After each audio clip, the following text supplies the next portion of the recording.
असलेल्या माता मावळ्यांच्या चरणी नतमस्तक होऊन कथेला प्रारंभ सांगत आहेत. जिनोनिया काम क्रोध दमनी इंद्रियाचे द्वंद्व. हे कोणामध्ये ताकद सामर्थ्य आहे? फक्त संतांमध्ये आहे. ते संतांचं वर्णन करत असताना सांगत आहे.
परंतु त्याच्यामध्ये एखादा कोणी संत जर आला, कोणी महात्मा आला तर आपली दात खिळी बसते म्हणतात. त्याच्याशी तो बोलत नाही किंवा संवाद साधणार नाही, असं धनवंताचं लक्षण.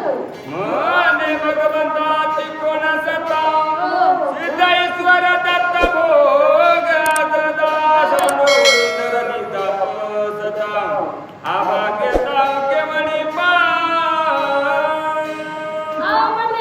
सगळं काही असताना एवढं धन ऐश्वर्य आपल्या जवळ असताना आपल्याला उगाच कशाला मंदिरात जायचं? काय गरज आहे? आपल्या घरूनही पती ऐकायचे, बेजारी करून घेण्यात काय फायदा आहे? गरज नाही ना तितक्या लांब जा, कुठं जायला फळा, कुठं जायला लागेल जिल्हा. ऐका काही गरज नाही. हे असं कोणाचं लक्षण आहे? धनवंताचं लक्षण आहे. हे सगळं करण्यापेक्षा आपल्याजवळ कशाचीच कमी नाही, धन आहे, ऐश्वर्य. मग आपण जाण्याची गरज नाही. देव स्वतः येईल आपल्या घरी, साक्षात देवच आपल्याला भेटायला येईल, असं धनवंताचं लक्षण आहे. विदेशनाचा पुनर्त्याचा ईसा विचार आता कामातुर साक्ष पाकार सांगे. हे झालं धनवंताचं लक्षण. आता नाथराज सांगत आहे, जो कामातुर आहे, जो विषयासक्त आहे, आशांची परिस्थिती सांगत आहे. त्रिकाम जाती माय बनिते नोळकते त्रिरूप झाली व्रती जगदेवनी तिरूप. एखाद्याची प्रत्येक होऊन जाते, एखाद्याच्या श्वासोश्वासामध्ये स्त्री होते, कारण विषयासक्ती आहे मायबापती. असा असणारा तो कोणालाही ओळखू शकत नाही. आपला असो की लोकांचा असो, त्या ठिकाणी त्याची जी वृत्ती आहे त्याच वृत्तीने तो दुसऱ्याकडे पाहतो. बापा बाबा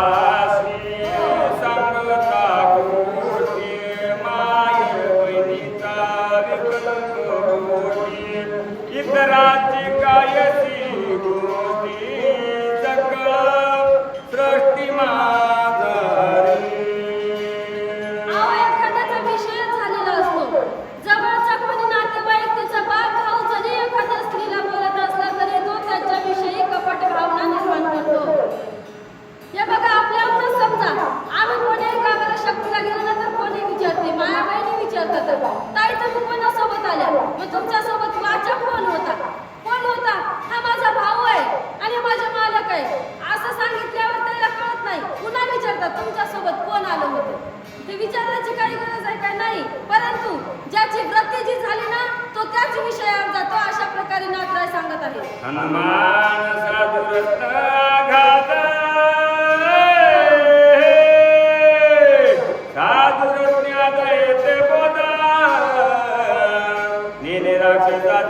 मतभेद साधुत्वे सुधरवाला. हनुमान कसे होते? साधू रत्न होते, अगाध होते. त्यांच्या मनामध्ये काही कपट होतं का? नव्हतं. म्हणून समोरचा दिसणारा मारुतीरायाला साधू दिसला आणि मारुतीराय साधू समजून त्या काळनिमित्त दर्शन करण्याकरिता येत होते. दिव्याश्रम मनोरम देखोनिया मोहतम नमन करिता पवंगम आतिश प्रेम हरिरंगे. राक्षसानं माया कशी केली होती? अतिरम्य सुंदर असा असणारा आश्रम निर्माण केला होता आणि साधारण आपल्यासारख्याला काही जमणार नाही. जे बहुरूपी धनी संन्याशाचा वेश पाहुणी तयास धन देती, तशा प्रकारे काळनेमीनं सुंदर असा आश्रम रम्य असा असणारा निर्माण केला होता. त्या ठिकाणी त्याला वाटत होतं खरोखरच साधू असेल. म्हणून त्याच्या पोटामध्ये कपट बुद्धी नव्हती. त्याच आश्रमाला बोलला. मारुतीराय दर्शन घेतलं. मनामध्ये अति उल्हासता आली. मारुतीराय या काळनेमी जवळ गेलेले आहेत.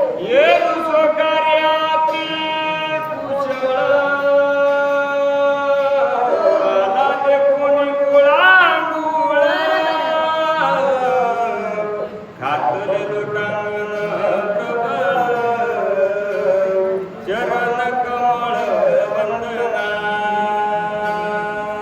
मारुतीरायानं मनामध्ये कोणताही कपट भाव न आणता साधुत्व शुद्ध जसं काय मारुतीराय आहेत तशाच प्रकारचा आपल्यासारखाच कोणीतरी भक्त असावा या मनातल्या इच्छेनं मारुतीराय दुरूनच त्यांना दंडवत घालत आले होते.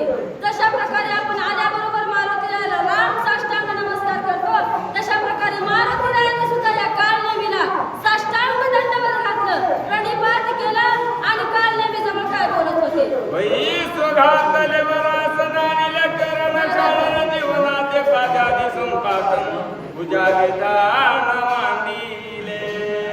काळनेमी काय करायला आला होता? त्याला गमवायला आला होता. त्याला तेवढंच पाहिजे होतं, कोण्या ना कोण्या कारणास्तव मारुती माझ्याकडे येतील, मी कशा प्रकारे याला या ठिकाणी बसून घेऊ. मारुतीरायानं नमस्कार केल्याच्या नंतर यानं काय केलं? लवकरच जाऊन पाणी आणलं, पाय धुयाला, अर्ध्या पाद्य त्याचं पूजा विधी सगळं काही यांचं सांग करायला सुरुवात केली. कारण जेणेकरून कोण्या ना कोण्यातरी कारणानं याला इथं उशीर व्हावा आणि तिकडे लक्ष्मणाचा प्राण जावा ही इच्छा मनामध्ये धरून काळनेमीनं आपलं कार्य करायला सुरुवात केली. नम्र भुवनिया अत्यंत बरं. चरण तुरावया धावत अनिल फळमूळ समत कपिशाती ते मांडिले. नम्र साधारण नम्री झाला नाही, नम्री होता परंतु नम्रता दाखवत होता. का नम्र झाला उदात्याने कोंडिली आनंद. नम्र झाला तर काय होते? त्याच्यामुळे नम्रतापूर्वक त्यानं काय केलं होतं? पूजा तर करतच होता परंतु फळाविय त्यांचं भोजन वगैरे सगळं काही या ठिकाणी संपादन करायचं. मारुतीरायाला या फळामुळामध्ये अर्धा वेळ गुंतवायचा आणि अर्धा वेळ मारुतीरायाला झोपी घालायचं. काही अंगाई गात होतं की काय आहे की फळामुळं भक्षण केल्याच्या नंतर मारुतीरायाशी संवाद करत होता. मारुतीरायाचं पूजन करायला याने सुरुवात केली होती. स्वामी अंगीकारावे फळमूळ प्राशन करावे शीतळ जळ मार्गे शिनले ती फळ शोध करुळ सर्वांगी. हात जोडून उभं राहिला मारुतीरायासमोर सांगत होता, अहो तुम्ही खूप दमून आलात, खूप लांबून आलेले दिसतात. तुमच्या अंगाला घाम आलेला दिसत आहे. घामाचे लोटाच्या लोट तुमच्या अंगावर चाललेले आहेत.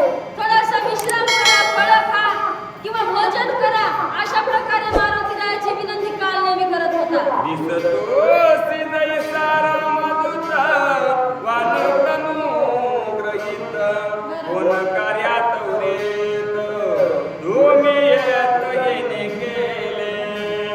किती सावधगिरीने हुशारीने विचारत होता. अरे मला तर वाटतं तू काय रामाचं दूत आहेस काय की? कोण्या कारणामुळे या ठिकाणी इतक्या लांब येणं केलं? काय कारण आहे? आणि वानर तनु आहे, वानर योनीमध्ये जन्मला आहेस परंतु रामाचा दूत दिसत आहेस. आश्चर्यजनक. जणू काही मारुतीरायाला त्याचं सगळं काही खरं वाटावं अशा बुद्धीनं तो बुद्धी चालवत होता आणि मारुतीरायासोबत संवाद करत होता. मनाल तो काय सिंहत भेटी झाली भूत ऋषीशी त्याई सांगितले वार्तेसी ऐक तुझ पासी सांगेन. अजून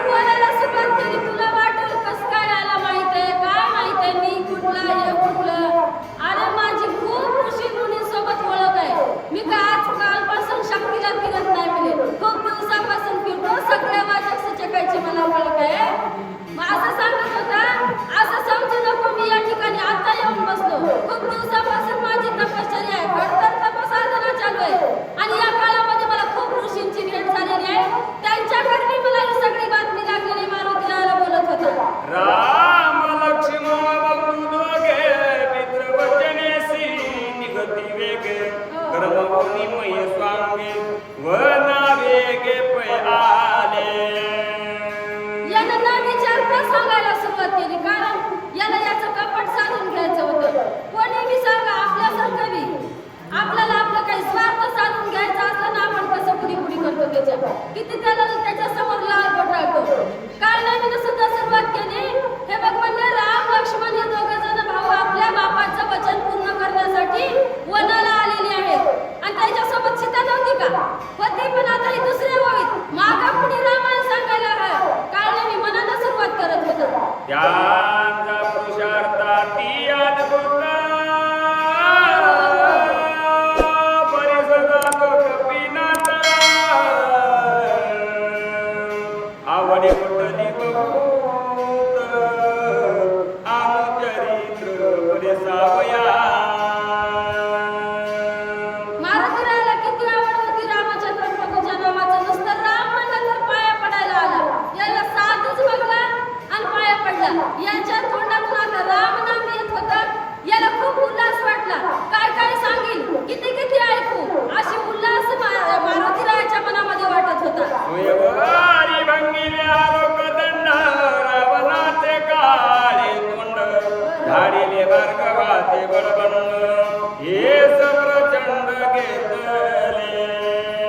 खोटं रामायण खोटं आणलं. आता काय सांगत आहे म्हणजे, हा जनक राजाच्या राजीव दरबारामध्ये गेला होता.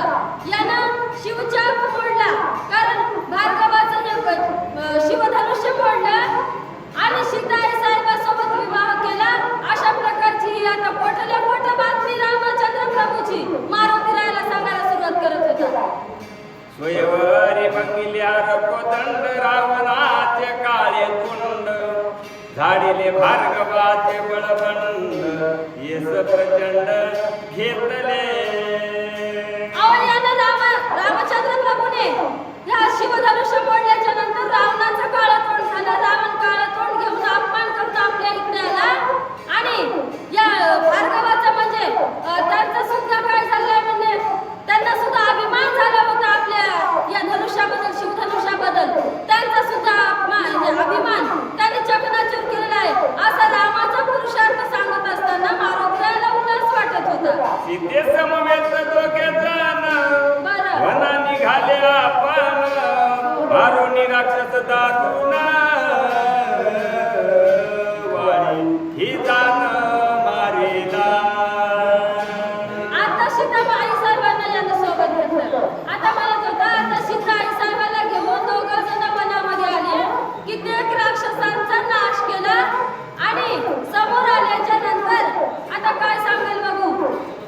राज सुग्रीवादी धरे वानर सैन्य आपल्याचे केले ते म्हणून देखील म्हणून पुशीले वालीचा वध केल्याच्या नंतर सुग्रीवाला किष्किंधेचं राज्य दिलं आणि वानर सैन्यासोबत सख्य जोडलं. वानर सैन्यासोबत मित्रता केली आणि या ठिकाणापर्यंत रामचंद्र प्रभू येऊन टेकलेला अशी कथा काळनेमी सांगत होता. स्वागत सुगा तुझं सनत करावे मजा जरी कशाधिकार मोजा जीविते गुज तुझ सांगू. अरे म्हणलं तुझं स्वागतम सुस्वागतम आत्ता करायला ते.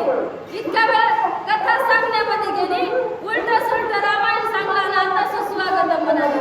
सोयऱ्याला येऊन किती वेळ झाला होता. आता चहा दिल्यावर जमते का? मग जेवणाची वेळ होऊन गेलेली आहे. म्हणत होता, हे बघ मला सनात कर, मी सुद्धा राम बघताय.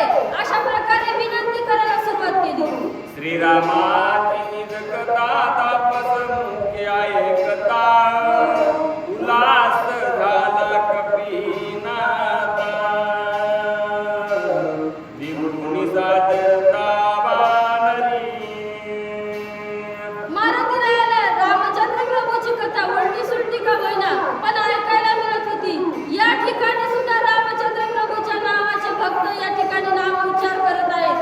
असा मनामध्ये विचार वाटत होता, उल्हास येत होता आणि उल्हासपूर्वक रामचंद्र प्रभूची कथा मारुतीराय ऐकत होते. श्रीराम सदा जनता निरावण कपट रूपे येऊनिया शून्या शून्य भूमी श्रीराम पत्नी चोरिली. आता अजून रामायणाला केलं. म्हणलं ज्या ठिकाणी पंचवटीच्या ठिकाणी रामचंद्र प्रभूनं वास्तव्य केलं होतं आणि त्या ठिकाणी रामचंद्र प्रभू नसताना सीताई साहेब एकट्या होत्या आणि एकटी पाहून सीताई साहेबाचा हरण रावणाने केलेला आहे. आता काळनेमी सांगत होता. काळनेमीला कोण सांगलं होतं? रावणानं. आणि रावणाची कथा काळनेमी सांगत होता. त्या सीतेच्या धावण्यासी श्रीरामनी गेले केसी मार्गी आडवे होता राक्षसासी श्रीरामे त्यासी मारिले. अहो सांगितलं त्या ठिकाणी कोणी नव्हतं ना. त्यावेळी रामचंद्र प्रभूची पत्नी नेली. जटायू होता परंतु तो चढायला गेला होता. अशा प्रकारची कथा मारुतीराय सांगत होते. कारण मारुतीरायाला उलटी सुलटी वाटत होती. मारुतीराय म्हणजे थांब, हे बरोबर नाही. आता बरोबर काय आहे ते मी तुला सांगतो. वाडी निकडून सुग्रीवासी हरिले स्त्रियांनी राजासी रामी मारुतिया त्यासी सुग्रीवासी तापिले. वाणीनं काय केलं होतं? सुग्रीवाला नगराच्या बाहेर काढून दिलं होतं. त्याची पत्नी हिरावून घेतली होती, राज्य हिरावून घेतलं होतं आणि एकटाच त्या राजगादीवर बसलेला होता. त्याचा सूट घेण्यासाठी त्याला नगराच्या बाहेर काढून दिलं होतं. नगरामध्ये येऊ देत नव्हता. परंतु रामचंद्र प्रभूने त्याचा निपात केला आणि राजगादीवर सुग्रीवाला बसवलेला आहे. सुग्रीव राजा महावीरा सकळ वनराचे भार झाले श्रीरामाचे किंकर बद उपकार बोलूनी. सुग्रीव राजा कसा होता? महान होता, पराक्रमी होता, परंतु स्वामी कार्यामध्ये तल्लीन होता. रामचंद्र प्रभू सोबत सख्य केलं आणि आपली सगळी वानर सेना 18 पद्म वानर घेऊन रामचंद्र प्रभूच्या पायाचा किंकर झाला. रामचंद्र प्रभू सोबत त्यांच्या कार्यामध्ये मदत करण्यासाठी रामचंद्र प्रभूच्या कार्यामध्ये मदत करायला त्यांच्या सोबत आलेला आहे म्हणतात. दोघा परिल्या ते जगे शिळा बांधिल्या देखन लागत आणि विषय कलंका समुख येते झाले. दोघांची मित्रता दाट झाल्याच्या नंतर वानर सैन्याच्या सहाय्यानं त्यांनी या 400 कोस समुद्रावर सेतू बांधला म्हणे आणि क्षण न लागता या लंकेमध्ये प्रयाण केलेलं आहे. अशा प्रकारची वार्ता मारुतीराय सांगत होते. दूध झाले गोरांगण रावण प्रधानादी कुमार मारिले सैन्य तुंगार मारिले समर एक एका. अहो काय झालेलं आहे? लंका राज्यामध्ये घुसून रामचंद्र प्रभूने एका सैनिकाचा फडशा पाडला. महापराक्रमी असणाऱ्या राक्षसांचा निपात केला. घोरांतर युद्ध केलं. जवळजवळ रावणावर विजय प्राप्त करायची वेळ आलेली आहे असं मारुतीराय सांगत होते. रावण घेऊन ब्रह्मशक्ती आपण हृदय समुद्राचे लग्न शक्ती दाखवून हानितली. अहो म्हणजे रावणाचं सैनिक एकाएकानं सगळं काही नाश पावत होतं. रावणाला राग आला आणि लक्ष्मण भैयाला रागाने त्याने खळबळून दात खाऊन लक्ष्मण शक्ती मारलेली आहे म्हणजे ब्रह्मशक्ती. त्याच्यामुळे लक्ष्मण भैयासाठी औषधी नेण्यासाठी आलेला मी मारुतीराय बोलत होते. शक्ती बिंदू निर्दयासी निघून गेली भूमीशी आती विकळता सुमित्रासी पडिला क्षिती निजेतीत. रावणानं मारलेली ब्रह्मशक्ती लक्ष्मणाचं हृदय छेदन करून भूमीमध्ये निघून गेलेली आहे आणि विकळ अवस्थेमध्ये रणांगणामध्ये लक्ष्मण भैया पडलेले आहेत.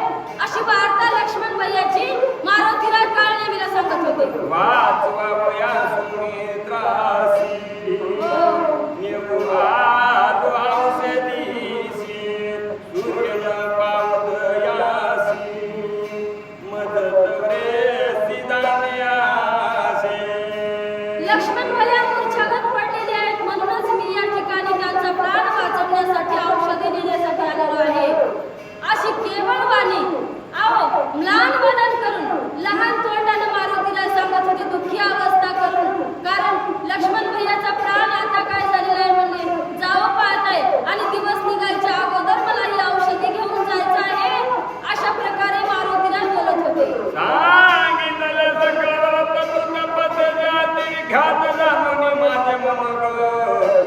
शीघ्र कार्यारत साधावा. अहो, म्हणजे जवळ तर तुम्हाला सगळीच माहिती दिसत आहे, मला माहित आहे. आणि तुम्ही खूप मोठे महान तपस्वी आहात. मला इथली औषधीची माहिती सांगा आणि लवकरात लवकर जाण्याची आज्ञा द्या. अशा प्रकारे मारुतीला विनंती करत होते. विलंबन करावा दुर्लभ औषधी सांगाव्या समर्थ भास्कर उदयान यथा मदत तत्वता कान्यासे. माझ्यावर कृपा करा आणि कृपा करून मला लवकरात लवकर औषधे द्या, सांगा. आणि मला लवकरात लवकर दिवस निघायच्या अगोदर जाऊ द्या. विलंब करू नका. विलंब जर केला तर कार्य नासल्या जाऊ शकते. अशा प्रकारे मारुतीराय बोलत होते. बदर्शने मुनी मला सुखानु कोणी मन कल्पित्रा करू पासी पाहुनी राणी रूप सत्वर मत द्यावा. अहो, तुमचं दर्शन घेतलेलं आहे ना. तुमच्या दर्शनाने माझे क्लेश दूर झालेले आहेत. तुमच्या दर्शनाने आज मला सुख वाटत आहे. परंतु लवकरात लवकर जाण्याची सुद्धा मला आज्ञा द्या, कारण मला वेळ नाही. लवकरात लवकर औषधी घेऊन जाण्याचं कार्य रामचंद्र प्रभूंनी माझ्यावर सोपवलेलं आहे.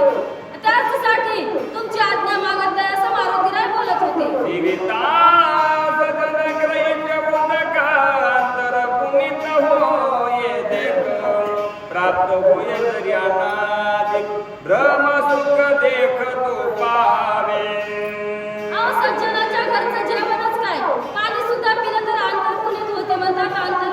अंतरात्मा पावन होतो, मन शुद्ध होते. मग तुमच्या घरी